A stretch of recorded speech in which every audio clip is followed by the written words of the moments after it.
तो बहुत सारी दीदियों का मेरे पास कमेंट आ रहा है कि जो 10,000 वाला फॉर्म आया है उसका क्राइटेरिया क्या है, उसको फुलफिल कैसे करना है, वो किसको मिलेगा। तो जिस तरीके का जो ये लेटर आया है, लेटर के माध्यम से आप लोगों को बताना चाहती हूँ।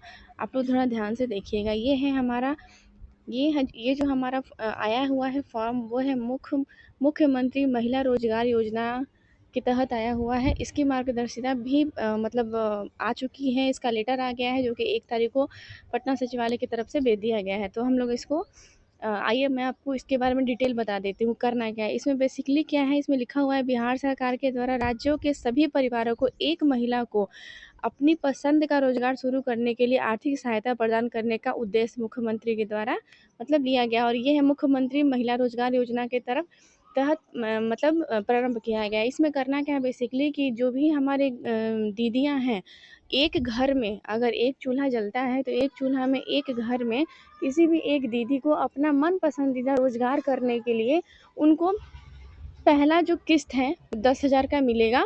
आगे चलते हैं, आगे इसका डिटेल में और आप लोगों को बताती हूँ। इस योजना का मुख्य लक्ष्य राज्य के सभी इस योजना का मुख्य लक्ष्य जो है राज्य के सभी परिवारों की एक महिला को अपने पसंदीदा रोजगार शुरू करने की आर्थिक स्थिति सहायता देता है, ताकि प्रत्येक परिवार की एक महिला उद्यमी के रूप में स्थापित हो सके।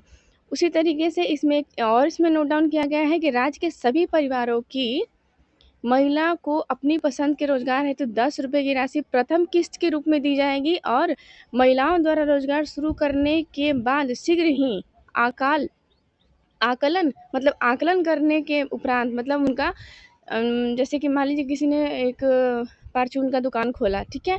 अब उनका दुकान वो अच्छे से चल रहा है कि नहीं चल रहा है, उस बिहाफ में देखते हुए उनको 2 लाख रुपए तक की अतिरिक्त राशि आवश्यकता अनुसार दी जा सकती है।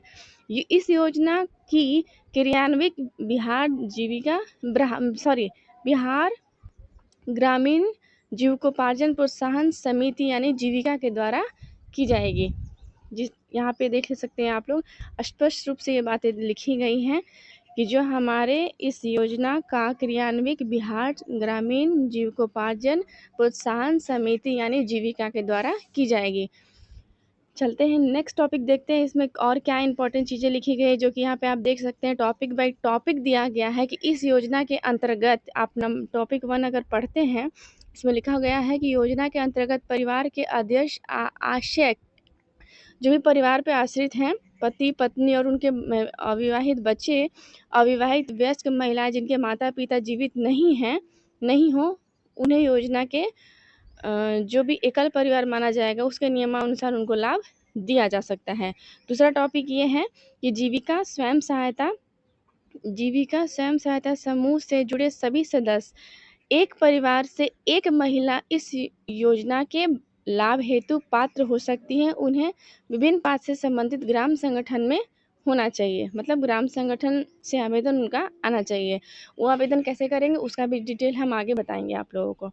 नेक्स्ट आ जाता है तीसरा टॉपिक में। तीसरा टॉपिक इन लोगों ने जो तीसरा टॉपिक है आप यहाँ देख सकते हैं, जो महिला जीविका स्वयं सहायता समूह से बाहर हैं उन्हें योजना का लाभ प्राप्त करने हेतु जीविका स्वयं सहायता समूह से जुड़ना अनिवार्य होगा। जो भी लोग अगर जीविका से बाहर है, जीविका में नहीं जुड़े हैं, उनको इसमें जुड़ना अनिवार्य होगा, ठीक है। उसके बाद आगे चलते हैं, ग्राम संगठन जीविका से जुड़ना अनिवार्य होगा। इस महिला को जीविका स्वयं सहायता समूह से जुड़े जाने हेतु संबंधित ग्राम संगठन में विहित प्रपत्र यानी कि आगे भी उसका आवेदन दिया गया है। आप जैसे जुड़े हुए हैं उसका 2 अनुलग्नक 2 और अनुलग्नक 1 एक फॉर्म है जो आगे मैं आप लोग को बता रही हूँ। इसका क्राइटेरिया क्या है, कौन से सदस्य जो जीविका स्वयं सहायता समूह में जुड़ने के शर्त होते हैं। तो पहला शर्त होता है, क्या होता है, आवेदक की उम्र 18 से 60 साल होनी चाहिए। आवेदक अथवा उनके पति का आय जो कि इनकम टैक्स के श्रेणी में ना आता हो, ठीक है। दूसरा, आवेदिका जो स्वयं अपने पति या सरकारी सेवी ना हो, जो आवेदनकर्ता दीदी हैं जो समूह में जुड़ी भी हैं और अगर वो सरकारी कोई भी संस्था में जुड़ी हुई हैं तो ये फॉर्म नहीं भर सकती हैं, उनको ये लाभ नहीं मिलेगा, चाहे वो नियमित हो या फिर संविदा पे हो, ठीक है। चलते हैं नेक्स्ट रूप से, योजना का क्रियान्वयन कौन करेगा। तो योजना का क्रियान्वयन हमारी जीविका के द्वारा की जाएगी। इसमें पूरा डिटेल दिया हुआ है। अब मैं आप लोगों को आगे बता देती हूँ कि इसका फॉर्म कैसे फिल करना है, ठीक है। अगर आप जीविका समूह में जुड़ जाइएगा उसके बाद क्या करना है आपको, ये एक फॉर्म है, ठीक है, जो है प्रथम निवेश हेतु मांग पत्र। इसमें आप लोगों को फॉर्म भरना है, इसका प्रिंट निकाल के अनुलग्नक 1। इसमें करना क्या है, इसमें मैं आप लोगों को बताते चल रही हूँ। यहाँ पे देखिए, सेवा में अध्यक्ष महोदय जीविका महिला ग्राम संगठन, जिस भी ग्राम संगठन से आप जुड़े हुए होंगे उस ग्राम संगठन को हम लोग वीओ बोलते हैं, इंग्लिश में उसको विलेज ऑर्गेनाइजेशन बोला जाता है। उसका ग्राम पंचायत अदरवाइज जो भी डिटेल है फुलफिल आप अच्छे से करोगे। इस फॉर्म को अगर भरने में कोई दिक्कत होगी तो आप लोग कमेंट कीजिएगा, ये फॉर्म पे भी मैं स्पेशल वीडियो बना दूंगी। नेक्स्ट दूसरा फॉर्म आ जाता है हमारा, ये दूसरा फॉर्म आ जाएगा जीविकोपार्जन विकल्पों के संसूची, मतलब इसमें से आप कौन सा रोजगार करना चाहते हो। यहाँ पे आप देख सकते हो दीदी लोगों के लिए रोजगार यहाँ पे बताया गया है, कौन कौन सा रोजगार वो कर सकती हैं, करना है उनको, उस पर वो टिक आउट कर सकती हैं, ठीक है। चलते हैं नेक्स्ट फॉर्म की तरफ। यहाँ पे मुख्यमंत्री, ये एक फॉर्म है, इसको बोले इसको सॉरी, ये एक फॉर्म है, ठीक है। इसमें मुख्यमंत्री महिला रोजगार योजना की तरह ग्राम संगठन के अंतर्गत जो भी परिवार अनुमोदित होंगे, मतलब आप जिस ग्राम संगठन से जुड़ी हुई हैं ये वो ग्राम संगठन आपके लिए है, ठीक है। इसमें याद रखिएगा जिस भी ग्राम संगठन से आप जुड़े हुए हैं उस ग्राम संगठन का आपको यहाँ पे याद रखिएगा अध्यक्ष और सचिव का साइन और मोहर लगेगा, सामुदायिक समन्वयक, क्षेत्रीय समन्वयक और प्रखंड परियोजना प्रबंधक का साइन लगाना अनिवार्य होगा। चलते हैं नेक्स्ट फॉर्म की तरफ। नेक्स्ट फॉर्म है हमारा अनुलग्नक 2। तो अनुलग्नक 2 में क्या है, आप देख सकते हैं यहाँ पे जिस तरीके से आप ऊपर में देखा आपने ग्राम संगठन से फॉर्म भरा जा रहा है, उसी तरीके से आपको समूह से भी फॉर्म भरना जाना है। समूह में भी आप जुड़ी हुई हैं, समूह का घोषणा पत्र होगा कि आप उसी समूह की हैं, क्योंकि समूह ही आप लोगों को प्रमाणित करेगा कि हाँ आप उस समूह की मेंबर हैं। तो इसमें क्या करना होगा, बेसिकली आप देख सकते हैं सारा डिटेल भरा गया है, मापदंड दी गई है। इसमें मापदंड में अगर कोई इशू होगा तो आप लोग कमेंट कीजिएगा, वीडियो बहुत लंबा बन जाएगा तो पार्ट बाय पार्ट हम बनाने का प्रयास करेंगे।